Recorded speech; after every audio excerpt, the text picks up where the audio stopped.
A gente já deixa ela gritando logo no começo do programa pra ver se não atrapalha, né? Porque ela gosta de ficar atrapalhando aqui a programação, né? Então pra ver se ela se contenta logo, né? Muito bem, vamos receber aqui a pergunta da minha amiga Andréia. A Andréia está escrevendo de Campo Maior, no estado do Piauí.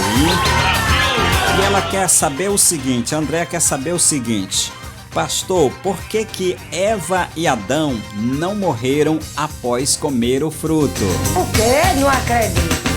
A Andréia de Campo Maior, no estado do Piauí, quer saber por que Adão e Eva não morreram, né? Se a Bíblia diz que eles morreriam no dia que comesse daquele fruto, né? O quê? Não acredito. É verdade. A Bíblia diz que eles iam morrer.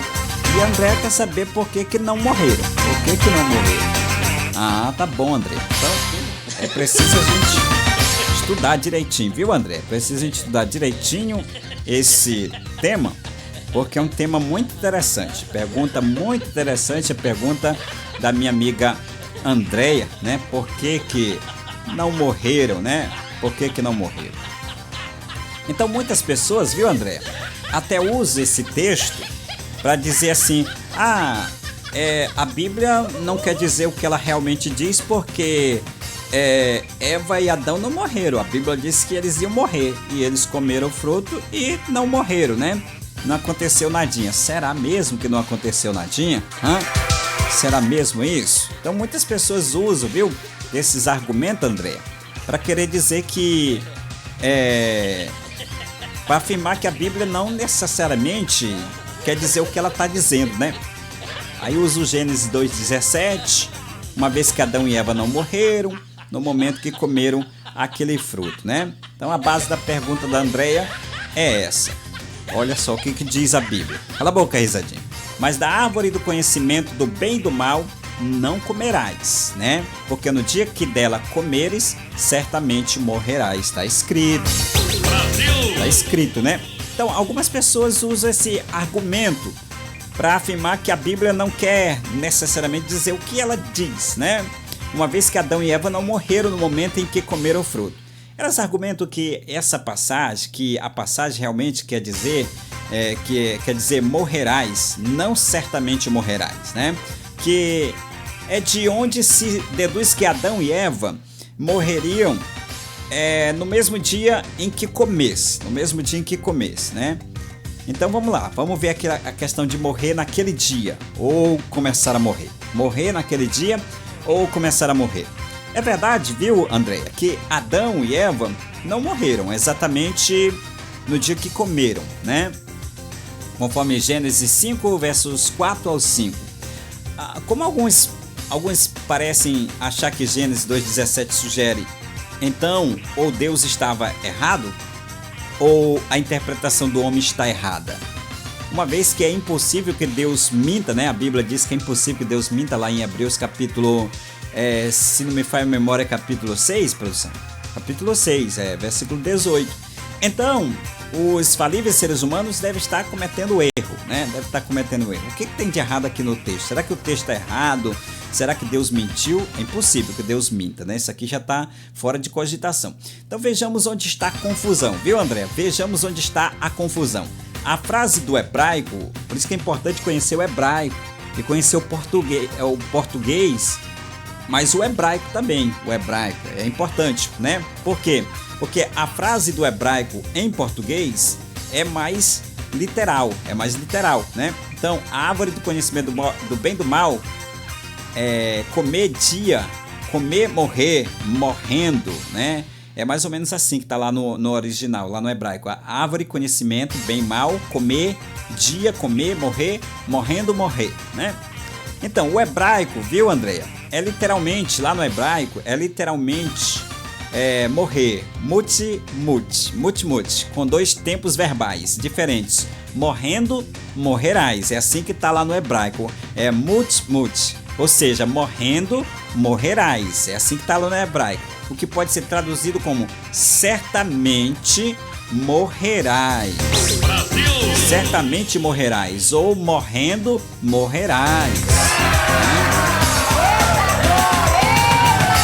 Então, a confusão tá em não conhecer o hebraico, viu, André? A confusão tá em não conhecer o hebraico. Morrendo, morrerás. Isto indica que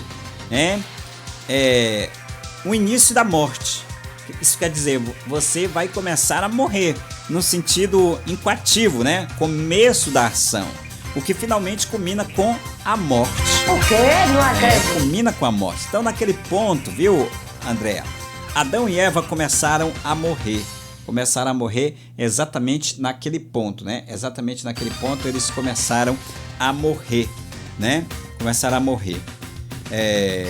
Então, começaram a morrer de forma que chegaria um dia que iam retornar ao pó.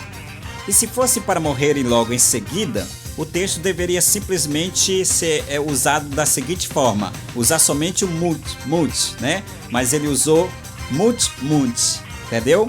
Então, se fosse para morrer imediatamente, usava só o mut, somente uma vez, né? O qual significa morto, morreu, morrer, certo? E não começarás a morrer, ou certamente morrerá, como está escrito em mut. Então, a confusão está aqui, não conhecer o hebraico, né? Os autores do Velho Testamento, Andréia, eles entendiam isto e usavam a construção desta maneira. Mas devemos lembrar que as traduções em português podem perder algumas das nuances, né? Ela pode perder algumas das nuances. Então a confusão está aqui, tá aqui. É por falta de conhecimento do hebraico. Quando a gente não conhece o hebraico, a mesma coisa da gente estar lendo a Bíblia no escuro. Quando a gente lê a Bíblia no escuro, a gente acaba passando por alguma palavra ali que não percebeu, entendeu? Então o erro está bem aqui, porque no hebraico é mut e não só munt, né? Se fosse só munt morreu, mas mut, começar a morrer, tá bom, André? Então são esses detalhes que nós devemos prestar atenção. Há principalmente duas formas de tradução: uma é literal, ou palavra por equivalência formal, e a outra é equivalência dinâmica, ou pensamento por pensamento. Se aquela expressão fosse traduzida palavra por palavra, poderia ser morrendo, morrerás, ou morrerás, o que é difícil para os leitores no português entendeu? Por isso é que foi colocado daquele jeito, porque seria difícil para o escritor, o leitor no português entender, né? Já que há mudanças de ênfase quando uma palavra é repetida.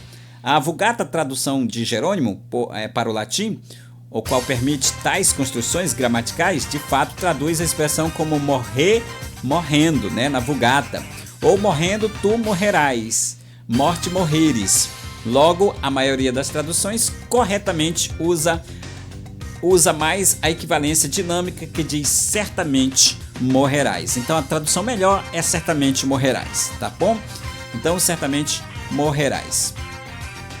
Então, é essa aqui a confusão, viu, minha amiga Andréia? A confusão tá na gente não conhecer o hebraico. E quando a gente não conhece o hebraico, já dizia o pastor Aziel, estamos lendo a Bíblia no escuro. O quê? Não acredito. É verdade, estamos lendo a Bíblia no escuro. Mas acredito que respondi a sua pergunta, né? Acredito que respondi a sua pergunta. Então, é apenas aqui uma falta de conhecimento do hebraico que traz a gente uma má interpretação do texto sagrado. E mais uma vez chegamos a uma conclusão de que... Uau! Não é que a Bíblia tinha razão! Hoje a irmã se comportou, né? Hoje a irmã se comportou, vamos aplaudir ela! Ela se comportou direitinho, né? Não gritou. Parabéns, irmão, você está de parabéns! Está de parabéns! Agradeço seu carinho, sua companhia, sua audiência, pedir que você se inscreva aqui no nosso canal, pedir que você deixe o seu like, porque quando você deixa o seu like, você está ajudando demais a gente, tá bom? Para que o conteúdo seja espalhado para mais pessoas, tá certo? Vou ficando por aqui, prometo voltar amanhã, se Deus nos permitir, com mais um Bom Dia Super Dia. A todos vocês, uma ótima tarde e a paz do Senhor Jesus. Fui! Uau! Não é que a Bíblia tinha razão!